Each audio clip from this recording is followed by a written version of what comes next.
Hola, te habla Chosei Taco Quiroz. Hoy, en Pastillas para la Lectura, Sapiens, de animales a dioses, de Yuval Noah Harari. Con el pasar del tiempo, encontramos más personas que han leído esta obra. Y no es para menos.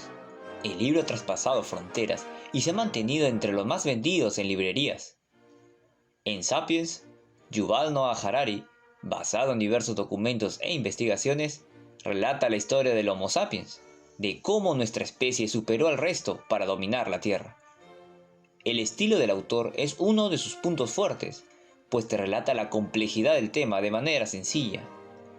Como bien dice, es una breve historia de la humanidad. Ahora te leeré el inicio de Sapiens, de animales a dioses. 1. Un animal sin importancia. Hace unos 13.500 millones de años, materia, energía, tiempo y espacio tuvieron su origen en lo que se conoce como el Big Bang.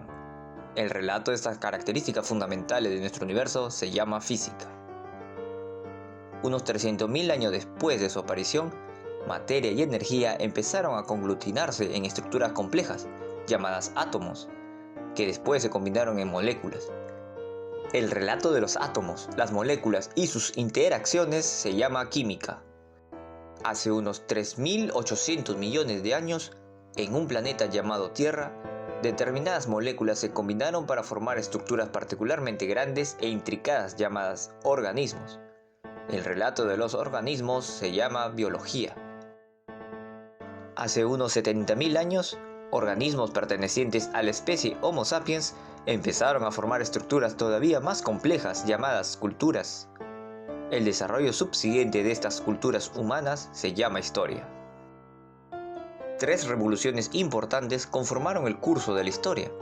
La revolución cognitiva marcó el inicio de la historia hace unos 70.000 años. La revolución agrícola la aceleró hace unos 12.000 años. La revolución científica, que se puso en marcha hace solo 500 años, bien pudiera poner fin a la historia e iniciar algo completamente diferente. Este libro cuenta el relato de cómo estas 3 revoluciones afectaron a los humanos y a los organismos que los acompañan. Hubo humanos mucho antes de que hubiera historia. Animales muy parecidos a los humanos modernos aparecieron por primera vez hace unos 2,5 millones de años. Pero durante innumerables generaciones no destacaron de entre la miríada de otros organismos con los que compartían sus hábitats. En una excursión por África Oriental hace 2 millones de años, bien pudiéramos haber encontrado un reparto familiar de personajes humanos, madres ansiosas que acariciarían a sus bebés y grupos de niños despreocupados que jugarían en el fango, adolescentes temperamentales que se enfadarían ante los dictados de la sociedad y ancianos cansados que solo querrían que se les dejaran en paz, machos que se golpearían el pecho intentando impresionar a la belleza local y matriarcas sabias y viejas que ya lo habrían visto todo. Estos humanos arcaicos amaban, jugaban, formaban amistades íntimas y competían por el rango social y el poder. Pero también lo hacían los chimpancés, los papiones y los elefantes. No había nada en especial en ellos. Nadie, y mucho menos los propios humanos, tenían ningún atisbo de que sus descendientes caminarían un día sobre la luna, dividirían el átomo, desentrañarían el código genético y escribirían libros de historia. Lo más importante que hay que saber acerca de los humanos prehistóricos es que eran animales insignificantes que no ejercían más impacto sobre su ambiente que los gorilas, las luciérnagas o las medusas. Los biólogos clasifican a los organismos en especies. Se dice que unos animales pertenecen a la misma especie si tienden a aparearse entre sí, dando origen a descendientes fértiles. Caballos y asnos tienen un antepasado común reciente y comparten muchos rasgos físicos, pero muestran muy poco interés sexual mutuo. Se aparean si se les induce a hacerlo. Sin embargo, sus descendientes, llamados mulas y burdéganos, son estériles. Por ello, las mutaciones en el ADN de asno nunca pasarán al caballo o viceversa. En consecuencia, se considera que los dos tipos de animales son dos especies distintas que se desplazan a lo largo de rutas evolutivas separadas. En cambio, un bulldog y un spaniel pueden tener un aspecto muy diferente, pero son miembros de la misma especie y comparten el mismo acervo de ADN. Se aparearán fácilmente y sus cachorros crecerán y se parearán con otros perros y generarán más cachorros. Las especies que evolucionaron a partir de un ancestro común se agrupan bajo la denominación de género. Leones, tigres, leopardos y jaguares son especies diferentes dentro del género de Panthera. Los biólogos denominan a los organismos con un nombre latino en dos partes, el género seguido de la especie. Los leones, por ejemplo, se llaman Panthera leo, la especie leo del género Panthera. Presumiblemente, todo el que lea este libro es un Homo sapiens, la especie sapiens, sabio, del género Homo, hombre. Los géneros, a su vez, se agrupan en familias, como la de los gatos, leones, guepardos, gatos domésticos, los perros, lobos, zorros, chacales, y los elefantes, mamuts, mastodontes. Todos los miembros de una familia remontan su linaje hasta una matriarca o un patriarca fundadores. Todos los gatos, por ejemplo, desde el menino doméstico más pequeño hasta el león más feroz, comparten un antepasado felino común que vivió hace unos 25 millones de años. También Homo sapiens pertenece a una familia. Este hecho banal ha sido uno de los secretos más bien guardados de la historia. Durante mucho tiempo, Homo sapiens prefirió considerarse separado de los animales, un huérfano carente de familia, sin hermanos ni primos, y, más importante todavía, sin padres. Pero esto no es así. Nos guste o no, somos miembros de una familia grande y particularmente ruidosa, la de los grandes simios. Nuestros parientes vivos más próximos incluyen a los chimpancés, los gorilas y los orangutanes. Los chimpancés son los más próximos. Hace exactamente 6 millones de años, una única hembra de simio tuvo 2 hijas. Una se convirtió en el ancestro de todos los chimpancés, la otra es nuestra propia abuela. Esqueletos en el armario. Homo sapiens ha mantenido escondido un secreto todavía más inquietante. No solo poseemos una abundancia de primos incivilizados. Hubo un tiempo en que tuvimos asimismo unos cuantos hermanos y hermanas. Estamos acostumbrados a pensar en nosotros como la única especie humana que hay, porque durante los últimos 10.000 años nuestra especie ha sido, efectivamente, la única especie humana de estos pagos.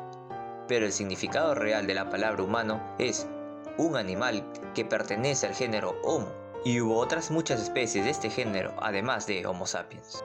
Por otra parte, como veremos en el último capítulo del libro, quizás en el futuro no muy distante tendremos que habérnoslas de nuevo con humanos no sapiens. A fin de aclarar este punto, usaré a menudo el término sapiens para denotar a los miembros de la especie Homo sapiens, mientras que reservaré el término humano para referirme a todos los miembros actuales del género Homo. Los humanos evolucionaron por primera vez en África Oriental hace unos 2,5 millones de años, a partir de un género anterior de simios llamados Australopithecus, que significa simio austral. Hace unos 2 millones de años, algunos de estos hombres y mujeres arcaicos dejaron su tierra natal para desplazarse a través de extensas áreas del norte de África, Europa y Asia, e instalarse en ellas. Puesto que la supervivencia en los bosques nevados de Europa septentrional requería rasgos diferentes que los necesarios para permanecer vivo en las vaporosas junglas de Indonesia, las poblaciones humanas evolucionaron en direcciones diferentes. El resultado fueron varias especies distintas, a cada una de las cuales los científicos han asignado un pomposo nombre en latín. Los humanos en Europa y Asia Occidental evolucionaron en Homo neanderthalensis, hombre del valle de Neander, a los que de manera popular se hace referencia simplemente como neandertales. Los neandertales, más corpulentos y musculosos que nosotros, sapiens, estaban bien adaptados al clima frío de la Eurasia Occidental de la época de las glaciaciones. Las regiones más orientales de Asia estaban pobladas por Homo erectus, hombre erguido, que sobrevivió allí durante cerca de 2 millones de años, lo que hace de ella la especie humana más duradera de todas. Es improbable que este récord sea batido incluso por nuestra propia especie. Es dudoso que Homo sapiens esté aquí todavía dentro de 1000 años, de manera que 2 millones de años quedan realmente fuera de nuestras posibilidades. En la isla de Java, en Indonesia, vivió Homo soloensis, el hombre del valle del Solo, que estaba adaptado a la vida en los trópicos. En otra isla indonesia, la pequeña isla de Flores, los humanos arcaicos experimentaron un proceso de enanismo. Los humanos llegaron por primera vez a Flores cuando el nivel del mar era excepcionalmente bajo y la isla era fácilmente accesible desde el continente. Cuando el nivel del mar subió de nuevo, algunas personas quedaron atrapadas en la isla, que era pobre en recursos. Las personas grandes, que necesitan mucha comida, fueron las primeras en morir. Los individuos más pequeños sobrevivieron mucho mejor. A lo largo de generaciones, la gente de Flores se convirtieron en enanos, los individuos de esta especie única, que los científicos conocen como Homo floresiensis. Alcanzaban una altura máxima de solo 1 metro y no pesaban más de 25 kilogramos. No obstante, eran capaces de producir utensilios de piedra e incluso ocasionalmente consiguieron capturar a algunos de los elefantes de la isla. Aunque, para ser justos, los elefantes eran asimismo una especie enana. En 2010, otro hermano perdido fue rescatado del olvido cuando unos científicos que excavaban en la cueva de Denisova, en Siberia, descubrieron un hueso del dedo fósil. El análisis genético demostró que el dedo pertenecía a una especie previamente desconocida, que fue bautizada como Homo denisova. ¿Quién sabe cuántos otros parientes nuestros perdidos esperan a ser descubiertos en otras cuevas, o en otras islas y en otros climas? Mientras estos humanos evolucionaban en Europa y Asia, la evolución en África Oriental no se detuvo. La cuna de la humanidad continuó formando numerosas especies nuevas, como Homo rudolfensis, hombre del lago de Rodolfo, Homo ergaster, hombre trabajador, y finalmente nuestra propia especie, a la que de manera inmodesta bautizamos como Homo sapiens, hombre sabio. Los miembros de algunas de estas especies eran grandes y otros eran enanos. Algunos eran cazadores temibles y otros apacibles recolectores de plantas. Algunos vivieron solo en una única isla, mientras que muchos vagaban por continentes enteros. Pero todos pertenecían al género Homo. Todos eran seres humanos. Véase la figura 2. Es una falacia común considerar que estas especies se disponen en una línea de descendencia directa. Homo ergaster engendró a Homo erectus, a los neandertales, y los neandertales evolucionaron y dieron origen a nosotros. Este modelo lineal da la impresión equivocada de que en cualquier momento dado solo un tipo de humano habitaba en la Tierra, y que todas las especies anteriores eran simplemente modelos más antiguos de nosotros. Lo cierto es que desde hace unos 2 millones de años hasta hace aproximadamente 10.000 años, el mundo fue el hogar, a la vez, de varias especies humanas. ¿Y por qué no? En la actualidad hay muchas especies de zorros, osos y cerdos. La Tierra de hace 100 milenios fue hollada por al menos 6 especies diferentes de hombres. Es nuestra exclusividad actual, y no este pasado multiespecífico, lo que es peculiar, y quizás incriminador. Como veremos en breve, los sapiens tenemos buenas razones para reprimir el recuerdo de nuestros hermanos. Quizá para un creyente este libro le puede incomodar, pues va en contra de la veracidad de las religiones. Es el único aspecto que lo veo delicado, pues con el resto no encuentro motivo para no leer este manuscrito. Si uno lee como si fuera la opinión de alguien más, encontrará interesante escuchar su punto de vista. Sapiens me ha ayudado a ordenar algunas ideas y a valorar más cómo la humanidad ha llegado a ser lo que es hoy en día. Muchas gracias por llegar hasta aquí. Si te gustó, dale like y nos vemos en el siguiente video de Pastillas para la Lectura.